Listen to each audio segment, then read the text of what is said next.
ধরুন আপনার ল্যাবের তৈরি কয়েক কোটি টাকার অত্যাধুনিক রোবট, যার কাজ হওয়া উচিত ছিল বিশ্ব রক্ষা। সে হঠাৎ একদিন ল্যাব ভেঙে পালিয়ে গেল, কারণ সে মানুষের মতো একটা পরিবার খুঁজছিল। এই হলো এক মিলিটারি রোবট আর এক অঙ্ক বিদ্বেষী ছেলের অসম্ভব বন্ধুত্বের গল্প। তো আর দেরি না করে চলুন শুরু করা যাক আজকের মুভি এক্সপ্লেন, যার নাম রোবো। এই যে সাদা পোশাক পরা বিজ্ঞানীটাকে দেখতে পাচ্ছেন, তার নাম ভিক্টর। সে মূলত এখানের প্রধান বিজ্ঞানী। সে এমন একটা রোবট তৈরি করতে চাচ্ছে যেটা মানুষের মতো করে হাসতে পারবে, চলতে পারবে ও সিদ্ধান্ত নিতে পারবে। আর এই রোবটটার নাম রাখা হয় A112। ল্যাবে আরো অনেক বিজ্ঞানী কাজ করছিল, যার মধ্যে নাদিয়া আর কাথিয়া ছিল ভিক্টরের প্রধান সহযোগী। আর তারা একসাথে প্রায় 5 বছর ধরে দিন রাত পরিশ্রম করছে এই রোবটটা কমপ্লিট করার জন্য। আর অবশেষে আজকে তারা এই রোবটটা দিয়ে কিছু টেস্ট করাচ্ছিল, কিন্তু রোবটটা এখনো সব কমান্ড ঠিকঠাক ভাবে পালন করতে পারছিল না। যা ধরছিল সেটাই ভেঙে ফেলছিল। এতে তারা সবাই অনেক বেশি উদাস হয়ে পড়ে। যদিও বারবার এটাকে প্রশিক্ষণ দিতে দিতে একটা সময় রোবটটা বেশিরভাগ কমান্ড নেওয়া শিখে যায়। তাই ভিক্টর, নাদিয়া, কাতিয়া সবাই খুব খুশি হয়ে যায়। এভাবেই তারা দিনরাত কাজটা এগিয়ে নিয়ে যাচ্ছিল। একদিন কাজ করার সময় নাদিয়াকে তার ছেলে মিস্টার কল দেয়। সে ল্যাবের কাজ নিয়ে ব্যস্ত থাকায় ফোন কেটে দেয় আর তাকে মেসেজ লেখে, আমি ব্যস্ত আছি, তুমি আব্বুকে কল দাও। এরপর সে তার বাবা মানে ভিক্টরকে কল দেয়। চিন্তা করেন একবার, ভিক্টর ছিল এই ল্যাবের প্রধান সায়েন্টিস্ট। নাদিয়ার থেকে উল্টো তার কাজের প্রেশার বেশি ছিল, কিন্তু কিভাবে ঝামেলা ভিক্টরের উপর চাপিয়ে দিল। যাই হোক, যখন ভিক্টরকে কল করে তখন মিস্টার বলে, সবার মা বাবা এসে তাদেরকে বাড়িতে নিয়ে যায়, আমাকেও নিয়ে যাও। আমার আর একা একা বাড়ি যেতে ভালো লাগে না, আর আমার পড়াশোনা একদমই ভালো লাগছে না, বিশেষ করে এই গণিত টনিত আমার কাছে ভূতের মতো লাগে। আমি আর পড়াশোনা করব না। এটা শুনে ভিক্টর তাকে ধমক দিয়ে বলে, ওজোর দেখানো বন্ধ করো আর পড়াশোনায় মনোযোগ দাও, না হলে তোমাকে পিটিয়ে লম্বা করে ফেলবো। এদিকে বাপের কাছে কড়া বকা খেয়ে মিস্টার রেগে গিয়ে ফোনটাই কেটে দেয়। আর তখনই কিছু দুষ্টু ছেলে তার এসব কথা শুনে ফেলে আর তাকে নিয়ে মজা করতে থাকে। রাগে মিস্টার ক্লাসে চলে যায়।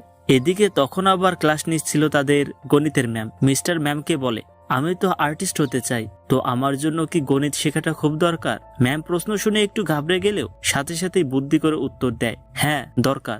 কারণ লিওনার্দো দা ভিঞ্চিকে দেখো, সে নিজের ছবি আঁকার আগে ইঞ্জিনিয়ারিং পড়ছিল, যে কারণে তার আর্টের ধরন সবার থেকে আলাদা। এটা শুনে মিস্টার আরো বিরক্ত হয়ে যায় আর মনে মনে ভাবে, দূর, ভাবলাম কি আর ম্যাম বলল কি, জীবনটাই তো বেদনা। এরপর ম্যাম সবার হোমওয়ার্ক চেক করতে থাকে। তখন দেখে মিস্টার কোনো প্রশ্নের উত্তরই লেখেনি। সে তার খাতায় মন মতো চিত্রকর্ম করে রেখেছে। ম্যাম তার ড্রয়িং দেখে বলে, আরে তুমি তো খুব সুন্দর আঁকো, কিন্তু এটা গণিতের ক্লাস, তাই তোমার আর্ট কোনো কাজেই লাগবে না। এই নাও একটা বড় 0, নিয়ে বাড়ি যাও। আর এটা বলে বেচারাকে ক্লাস টেস্টের খাতায় ফেল করিয়ে দেয়। এদিকে ছেলের মতো তার বাবা ভিক্টরও ল্যাবের রোবট নিয়ে ভালোই পেন খাচ্ছিল। রোবটের ভয়েস টেস্ট করতে গিয়ে দেখা যায় নাদিয়া আর কাতিয়া রোবটের মধ্যে বাচ্চাদের ভয়েস ঢুকিয়ে দিয়েছে। এটা দেখে ভিক্টরের তো খুব রাগ হয়ে যায়, হবেই বা না কেন। লোকটা দিন রাত রোবটটা ভালো বানানোর চেষ্টায় ঘুম হারাম করছে, আর তারই 2 দুষ্টু সহকারী এটা নিয়ে ফাজলামো করছে। আর তার থেকে বড় কথা, তার হাতে সময়ও নেই। আজই এই রোবটের একটা টেস্ট নেওয়া হবে, আর এই টেস্টে পাশ না করলে রোবটটা বাজারজাত করতে পারবে না বা কোনো ধরনের বিশেষ কাজেও ব্যবহার করতে দেওয়ার পারমিশন দেওয়া হবে না। এরপর তারা রোবটটাকে টেস্টে পাঠায়। টেস্টে একটা ঘরে আগুন লাগিয়ে A112কে বলা হয়, এদেরকে বাঁচাও। সে কমান্ড ফলো করে ঠিকই, কিন্তু অনেক ধীরে ধীরে কাজ করে। মানে হলো, যদি মানুষগুলোর স্পেশাল স্যুট পরানো না থাকতো তাহলে রোবটটা তাদের বাঁচানোর আগেই তারা মারা যেত। আর এইসব দেখে মিলিটারি জেনারেল রেগে গিয়ে বলে, দেখো, রোবটের এখনো অনেক উন্নতি প্রয়োজন, এটা এখনো নির্ভরযোগ্য হয়নি, তাই আমরা এটাকে কোনো কাজেই ব্যবহার করতে পারবো না। ভিক্টর বোঝানোর চেষ্টা করে রোবট সব মিশন ঠিকঠাক ভাবেই শেষ করেছে, কিন্তু জেনারেল বলে এই বাঁচানোর কোনো মানেই হয় না। তুমি দেখো, প্রতিটা টেস্টে সে অনেক ধীর গতিতে শেষ করেছে। এমন বিপদের সময় সামান্য দেরিও মানুষের প্রাণ নিয়ে নেবে।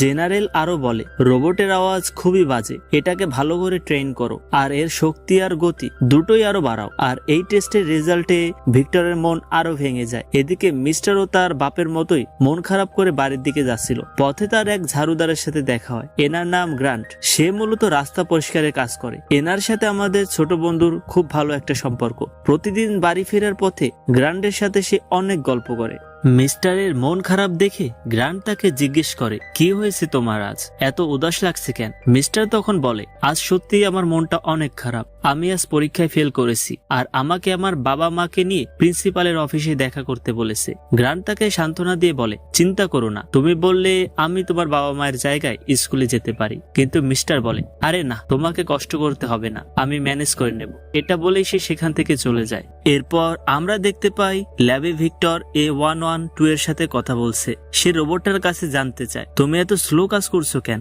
যেহেতু রোবটটা আর্টিফিশিয়াল ইন্টেলিজেন্স দিয়ে তৈরি ছিল, তাই সে নিজে থেকেই চিন্তা করে উত্তর দিতে পারত।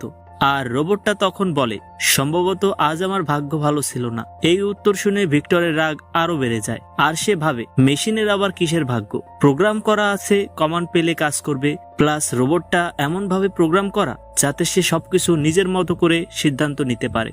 তারপর রোবটটা হঠাৎ করে ভিক্টরকে বলে, আমি তোমার পরিবারের ছবি দেখতে চাই। আসলে রোবটটা কোথা থেকে পরিবার শব্দটা জানতে পেরেছে। এরপর থেকেই সে পরিবার সম্পর্কে আরো জানতে চায়, মানে তার ভেতরে পরিবার সম্পর্কে জানার কিউরিওসিটি জন্মেছে। এদিকে এমনিতেও ভিক্টরের মাথা গরম, তার উপরে রোবটের এইসব কথা শুনে সে আর নিজেকে ধরে রাখতে পারতেছে না। রোবটটাকে ধমক দিয়ে বলে, এসব বাজে কথা তোমাকে কে শিখিয়েছে? তুমি এইসব বিষয় বাদ দিয়ে কি করে আরো দ্রুত কাজ করা যায় সেটা শেখো। কিন্তু রোবটটা ঘুরে ফিরে একই প্রশ্ন বারবার করতে থাকে, আচ্ছা তোমরা সবাই কি আমার পরিবার? ভিক্টর তখন রাগের মাথায় বলে, তুমি একটা মেশিন, কোনো মানুষ না, আর মেশিনের কোনো পরিবার হয় না। আর তুমি এখন আমার মাথা খারাপ করছো। আমি আর পারছি না, আমি চলে যাচ্ছি, তুমি নিজের কাজ করো। এটা বলেই ভিক্টর সহ বাকিরা A112 কে ল্যাবে একা রেখেই চলে যায়। সবাই চলে যাওয়ার পর ল্যাবে A112 একা হয়ে পড়ে। কিন্তু তখনও তার মধ্যে পরিবার শব্দটা নিয়ে জানার আগ্রহ বাড়তেই থাকে। তাই সে একটা ডিকশনারি নিয়ে পরিবার শব্দের অর্থ খুঁজতে থাকে, কিন্তু এটা পড়েও সে কিছুই বুঝতে পারে না। তারপর সে সিদ্ধান্ত নেয়, এসব বোঝার জন্য আমাকে একটা আসল পরিবার খুঁজতে হবে। যেই বলা সেই কাজ। সে ল্যাব থেকে বের হওয়ার জন্য দরজা খুলতে গেলে দেখে সেখানে বায়োমেট্রিক পদ্ধতিতে লক করা হয়েছে। সে অনেক চেষ্টা করেও দরজা খুলতে পারে না, আর তাই শেষে তার কাছে থাকা লেজার ব্যবহার করেই দরজা ভেঙে বের হয়ে যায়। ল্যাব থেকে পালিয়ে সে শহরে লুকিয়ে লুকিয়ে বিভিন্ন জায়গায় যাচ্ছিল। আবার একই সাথে নতুন পরিবেশ তার জন্য বিপজ্জনক হতে পারে, এটা ভেবে সে সহজে কারো সামনেও যাচ্ছিল না। একবার তো সে হাঁটতে হাঁটতে ট্রেনের সাথে বাড়ি খেতে যাচ্ছিল। এরপর সে দেখে কিছু ছেলে দেওয়ালে রং দিয়ে হাবিজাবি কি যেন লিখছে। তখন একটা ছেলে রোবটটাকে দেখে ভয়ে উপর থেকে নিচে পড়ে যাচ্ছিল। ঠিক তখনই রোবটটা গিয়ে তাকে ধরে ফেলে আর নিচে পড়ে যাওয়া থেকে বাঁচায়। রোবটটা তাকে বাঁচালেও ছেলেটা তাকে দেখে অনেক ভয় পেয়ে যায়, আর কোনো মতে মাটিতে পা পড়তেই ডানে বায়ে না তাকিয়ে সোজা দৌড়। এটা দেখে A112 খুব হতাশ হয়ে পড়ে। সে ভাবে, আরে আমি তো সাহায্য করলাম, তাহলে সে আমাকে ধন্যবাদ না দিয়ে পালিয়ে গেল কেন? বেচারা রোবটটারও মন খারাপ হয়ে যায়, যদিও আমি জানি না রোবটের মন আছে কিনা। যাই হোক, এরপর সে ঘুরতে ঘুরতে একটা কনস্ট্রাকশন সাইটে চলে আসে, আর সেখানে গিয়ে ওয়ার্কারদের বলে, তোমরা এত রাতে এত শব্দ করছো কেন? আশেপাশের লোকজন তো সবাই ঘুমাচ্ছে, সবার ঘুমে ডিস্টার্ব হচ্ছে, দ্রুত কাজ শেষ করো। রোবটের এসব কথা শুনে সেখানে থাকা ওয়ার্কাররা খেয়ে না খেয়ে দৌড়। এরপর রোবটটা ল্যাব থেকে নিয়ে আসা একটা ছবি দেখে ভাবে, সবার পরিবার আছে, কিন্তু আমার পরিবার কোথায়? আর এই ছবিটা ছিল আসলে ভিক্টরের পরিবারের। তাই সে খুঁজতে খুঁজতে গিয়ে ভিক্টর বাড়িতে ওঠে। এদিকে ল্যাব থেকে সিকিউরিটি কল আসতেই ভিক্টর আর তার দল দৌড়ে ল্যাবে গিয়ে দেখে রোবটটা পালিয়ে গেছে। তারা তো এটা চোখে দেখেও বিশ্বাস করতে পারছিল না যে একটা রোবটও পালিয়ে যেতে পারে। অন্যদিকে ম্যাম ক্লাসের সবাইকে বলে, সামনের মাসে একটা রোবট বানানোর প্রতিযোগিতা আছে, তোমরা সবাই নিজের মতো করে ভালো ভালো রোবট বানিয়ে নিয়ে আসবা। আর এটা শুনে আমাদের ছোট্ট মিস্টারের তো আরো বেশি মন খারাপ হয়ে যায়, কারণ তার আর্ট করা বাদে আর কিছুই করতে ভালো লাগে না। সে এইসব প্রতিযোগিতায়ও অংশগ্রহণ করতে মোটেও ইচ্ছুক না, আর তাই সে রাগ করে ক্লাস থেকে বের হয়ে যায়। এদিকে রোবটটা ছবি দেখে পরিবার খুঁজতে খুঁজতে মিস্টারের বাড়িতে চলে আসে। দরজা খোলার জন্য সে তার রোবোটিক্স আঙ্গুল দিয়ে চাবি বানিয়ে চোখের পলকে দরজা খুলে ফেলে, কিন্তু ঘরের ভিতর ঢুকতেই আয়নার সামনে এসে তার মন তো খারাপ হয়ে যায়, কারণ এই প্রথমবার সে বুঝতে পারে সে আসলে সাধারণ মানুষের মতো দেখতে না। আর ঠিক তখনই দরজা খোলার জন্য আওয়াজ আসে। তখন রোবটটা ভয়ে বাথরুমে লুকিয়ে পড়ে। আসলে দরজাটা মিস্টারই খুলেছিল। সে ঘরে ঢুকতেই রাগে ব্যাগ ছুঁড়ে ফেলে দেয় আর ওয়াশরুমে গিয়ে হাত মুখ ধোয়ার পর যখন সে তোয়ালে দিয়ে মুখ মুছতে যাবে, তখন রোবটটাই তাকে তোয়ালে এগিয়ে দেয়। যদিও প্রথমে সে রোবটটাকে দেখেনি, কিন্তু দেখা মাত্রই ভয়ে এক পা করে পিছনে হাঁটতে থাকে। তারপর এক দৌড়ে এসে নিজের রুমে গিয়ে বেডের উপরে বসে পড়ে। রোবটটা তখন মিস্টারের কাছে গিয়ে বলে, আমি তোমার কোনো ক্ষতি করব না, আমি একটা সাহায্যকারী রোবট আর আমার নাম A112। তারপর সে মিস্টারকে সবকিছু জানায়, কিভাবে সে ল্যাব থেকে পালিয়ে এসেছে আর কিভাবে তাদের ঘরের দরজা খুলে ভিতরে ঢুকেছে। এরপর সে মিস্টারের সাথে মজা করে বিভিন্ন আওয়াজে তার সাথে কথা বলে, আর এসব দেখে মিস্টারেরও ভয় কিছুটা কমে যায় আর সে হেসে দেয়। কিছুক্ষণের মধ্যেই সে রোবটটার সাথে মিশে যায়। এরপর রোবটটা বলে, আমি পরিবার খুঁজছি, তুমি কি বলতে পারবে আমার পরিবার কোথায়? এটা বলার পর সে মিস্টারকে ল্যাব থেকে আনা সেই ছবিটা দেখিয়ে বলে, এই যে এটা একটা পরিবার, তাহলে আমারও তো পরিবার আছে, তাই না? মিস্টার ছবিটা দেখে হতাশ হয়ে যায় আর বলে, এটা আমারই পরিবার আর এরাই আমার মা বাবা, কিন্তু তারা জানেই না পরিবার কাকে বলে, তাদের কাছে তাদের কাজই সব। এরপর রোবটটা বলে, তাহলে কি আমি কখনোই আমার পরিবার খুঁজে পাবো না? তখন মিস্টার বলে, আরে না না, পাবে না কেন, সবার পরিবার তো আমার মতো হয় না, তাই না? আমি তোমাকে খুঁজতে সাহায্য করব, চলো আজ থেকে আমরা বন্ধু হয়ে যাই, তোমাকে আমি রবি বলে ডাকবো। আর নিজের নতুন নাম শুনে তো রোবটটা অনেক খুশি হয়ে যায়। এদিকে রোবটের পালিয়ে যাওয়ার খবর চারদিকে ছড়িয়ে গেছে, এমনকি সেই আর্মি জেনারেল ল্যাব পরিদর্শন করতে এসে সবকিছু দেখে সেনাবাহিনীকে আদেশ দেয় রোবটটাকে কোথাও খুঁজে পাওয়ার সাথে সাথেই তাকে ধ্বংস করে ফেলার জন্য, কারণ তারা মনে করছিল যে রোবটটা হয়তো মানুষের ক্ষতি করতে পারে। এরপর ভিক্টর হঠাৎ করেই লক্ষ্য করে তার টেবিল থেকে তার পরিবারের ছবিটা গায়েব। তখন ভিক্টর ভাবে রোবটটা শেষবার তাকে তার পরিবারের কথাই জিজ্ঞেস করছিল, তাই তার সন্দেহ হয়। সে ভাবে বাড়িতে গিয়ে একবার চেক করা উচিত। ওই সময় আবার বাড়িতে মিস্টার আর রবি টিভি দেখছিল। ভিক্টরের আসার শব্দ পেয়ে রবি দ্রুত লুকিয়ে পড়ে। ভিক্টর পুরো বাড়ি চেক করে, কিন্তু কোথাও কিছু না পেয়ে আবার ল্যাবে ফিরে যায়। ভিক্টর চলে যাওয়ার পর মিস্টার রবিকে তার কম্পিউটার দেয়, যাতে সে আরো অনেক কিছু শিখতে পারে। আর রবিও কয়েক মিনিটের মধ্যেই ইন্টারনেট থেকে অনেক কিছু শিখে ফেলে। কিন্তু এখন বাড়িতে থাকা মোটেও নিরাপদ না রবির জন্য। তাই মিস্টার তখন রবিকে গ্রামের রেস্ট রুমে নিয়ে যায়, যেখানে বসে মিস্টার বেশিরভাগ সময় ড্রয়িং করত। রবি তখন সেই ছবিগুলো দেখে বলে, আচ্ছা এগুলোর কোনো শরীর নেই কেন? মিস্টার তখন বলে, ছবির কোনো শরীর হয় না, এটাতে শুধু সৌন্দর্য থাকলেই হয়। এরপর সে রবিকে জানালা দিয়ে সূর্যাস্ত দেখায়। এই দৃশ্য দেখে রবি তো অনেক খুশি হয়ে যায়। এরপর মিস্টার বলে, দেখো কালকে তোমাকে লুকিয়ে থাকতে হবে, কারণ কাল আমার স্কুলে যেতে হবে, যতক্ষণ না আমি আসি ততক্ষণ তুমি এখানেই লুকিয়ে থাকবে। এই বলে মিস্টার একাই চলে যায় আর রবি আবারও ওয়ার্কশপে একা হয়ে যায়। কিন্তু যাওয়ার আগে মিস্টার তাকে একটা কলম দিয়ে যায়, যাতে রবিও এখানে বসে ড্রয়িং করতে পারে। এদিকে জেনারেল আর তার লোকদের তো ঘুমই হারাম হয়ে যাচ্ছিল। তার টিমের একজন বলে, স্যার আমরা শহরের প্রতিটা কোনায় কোনায় খুঁজেছি, কিন্তু কোথাও রোবটটাকে পাইনি। জেনারেল ভাবলো হয়তো রোবটটা ফিরে এসে ল্যাবে আক্রমণ করতে পারে, তাই সে তার সৈন্যদেরকে নির্দেশ দেয় ল্যাবের চারপাশে নিরাপত্তা আরো বাড়াতে, আর সাথে পুরো শহরে খবরটা পৌঁছে দিতে। যদি কেউ এমন কোন রোবটটাকে দেখে তাহলে সে যেন সাথে সাথে হেডকোয়ার্টারে যোগাযোগ করে। এদিকে বাড়িতে ভিক্টর, নাদিয়া আর মিস্টার অনেক দিন পর একসাথে ডিনার করছিল, কিন্তু মিস্টার তখন খেয়াল করে ভিক্টরকে অনেক মনমরা দেখাচ্ছিল। তাই সে জিজ্ঞেস করে, কি হয়েছে বাবা?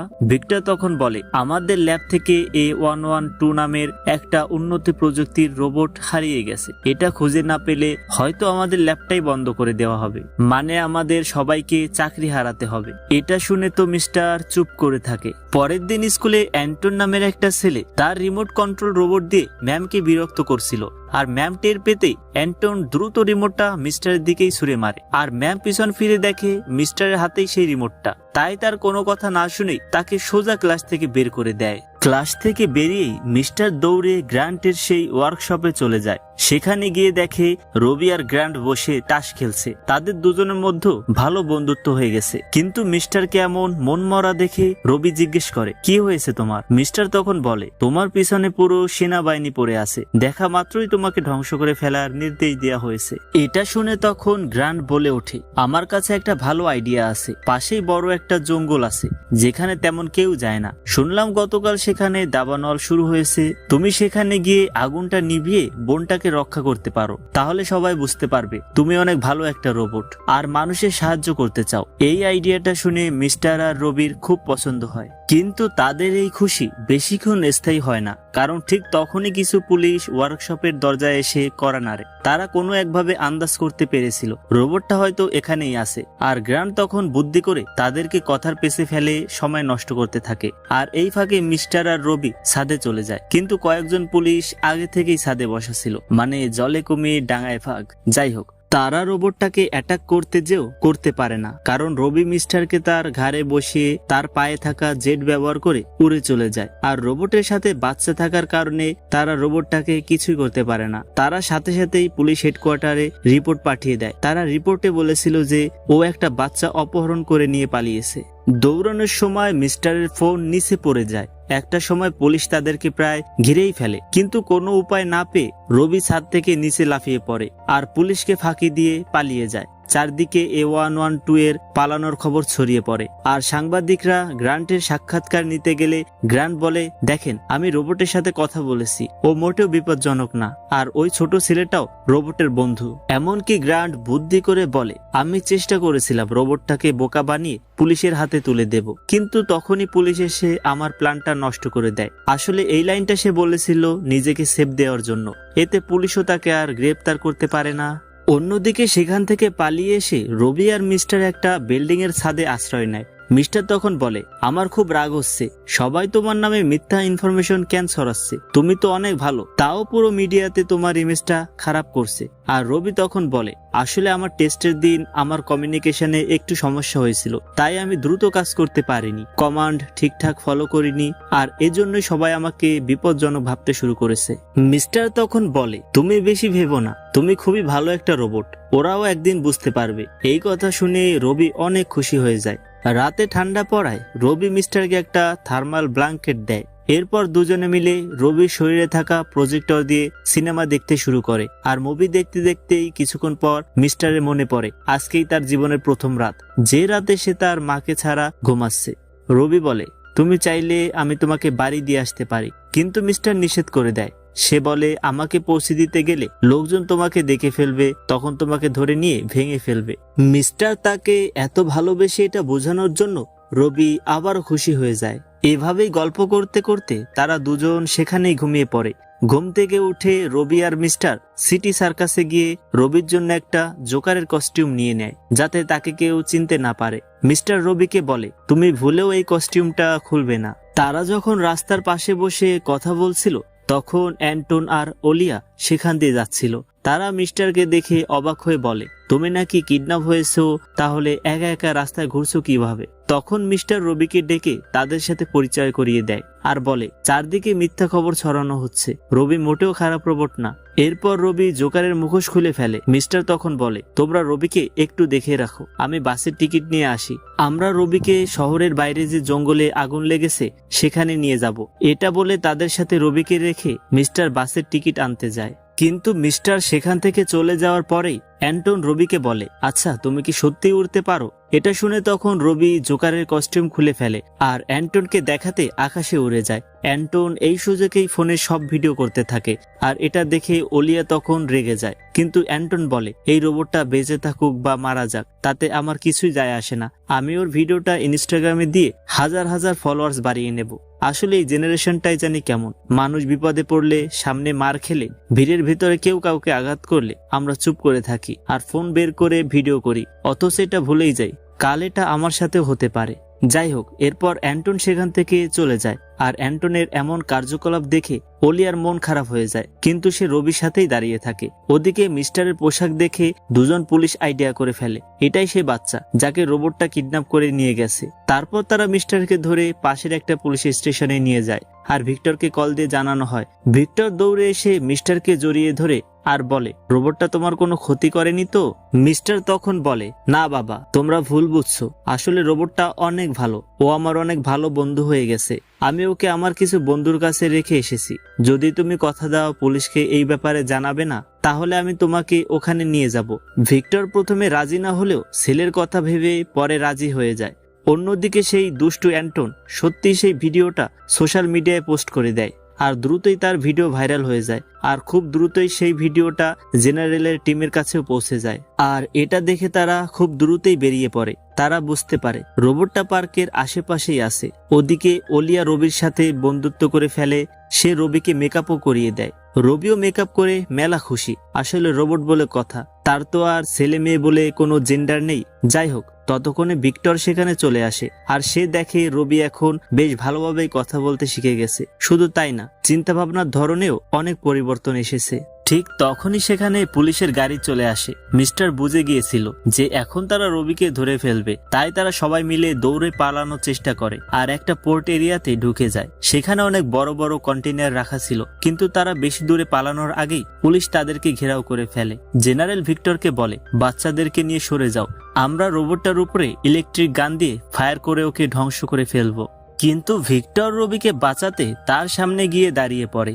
জেনারেল এতে রাগ করে সৈন্যদেরকে আদেশ দেয় ভিক্টরকে গ্রেপ্তার করে ফেলতে। তখনই একটা কন্টেনারের তার ছিঁড়ে জেনারেলের উপরেই পড়তে যাচ্ছিল। ঠিক তখনই রবি কোনো কিছু না ভেবে দৌড়ে গিয়ে কন্টেনারটা ধরে ফেলে আর সবাইকে দ্রুত সেখান থেকে সরে যেতে বলে, যাতে কারো গায়ে কোনো আঘাত না লাগে। কিন্তু কন্টেনারটা বিশাল ভারী ছিল আর তাই কিছুক্ষণ পর কন্টেনারের ওজনে রবির শরীর ভাঙতে শুরু করে। আসলে তার হার্ডওয়্যারগুলো এত ভারী কন্টেনার সামলাতে পারছিল না আর কয়েক সেকেন্ডের মধ্যেই রবি কন্টেনারের নিচে চাপা পড়ে সম্পূর্ণভাবে ভেঙে যায়। এটা দেখে জেনারেল অনেক অবাক হয়ে যায় আর ভাবে, আমি তো এই রোবটটাকে মারতে চেয়েছিলাম, কিন্তু তারপরও সে আমার জীবন বাঁচালো। তার মানে এই রোবটটা মানুষকে শত্রু ভাবে না। এরপর কন্টেনারটা রবির উপর থেকে সরানো হয়। সবাই দেখতে পায় রবি একদম ভেঙে চুরে শেষ হয়ে গেছে আর এটা দেখে মিস্টার রবির ভাঙা টুকরোগুলো নিয়ে কান্না করতে থাকে।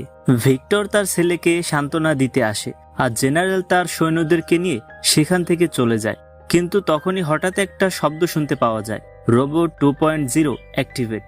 আসলে রবি সারা শরীর ভেঙে গেলেও তার মস্তিষ্কের মেমোরিটা তখনও অ্যাক্টিভ ছিল। আর এটা দেখে তো সবাই অনেক খুশি হয়ে যায় আর রবিকে তুলে আবারও ল্যাবে নিয়ে যাওয়া হয়। আর কিছুদিনের মধ্যেই ভিক্টর আর তার টিম রবিকে আবারও আগের মতো করে ফেলে। এরপর মিস্টার রবির সাথে কাটানো সব মুহূর্তগুলোকে একটা খাতায় এঁকে অলিকে দেখাতে থাকে আর এই অ্যাডভেঞ্চার ছবিগুলো দেখে রবি আর অলিয়ার খুব পছন্দ হয়। অবশেষে সবাই মিলে একসাথে ডিনার করতে বসলে রবি নাদিয়ার কাছে তার ফোন চায়, যাতে সবার সাথে ছবি তুলতে পারে। শুরু থেকেই তার এমন একটা ছবি তোলার অনেক ইচ্ছা ছিল আর আজকেই তার ইচ্ছেটা পূরণ হচ্ছে। সেও এখন এই পরিবারের অংশ হয়ে গেছে। আর এখানেই শেষ হয় আমাদের এই সুন্দর একটা গল্প। যাই হোক বন্ধুরা, এই মুভিটার গল্প আপনাদের কেমন লেগেছে তা কমেন্ট করে অবশ্যই জানাবেন। ধন্যবাদ।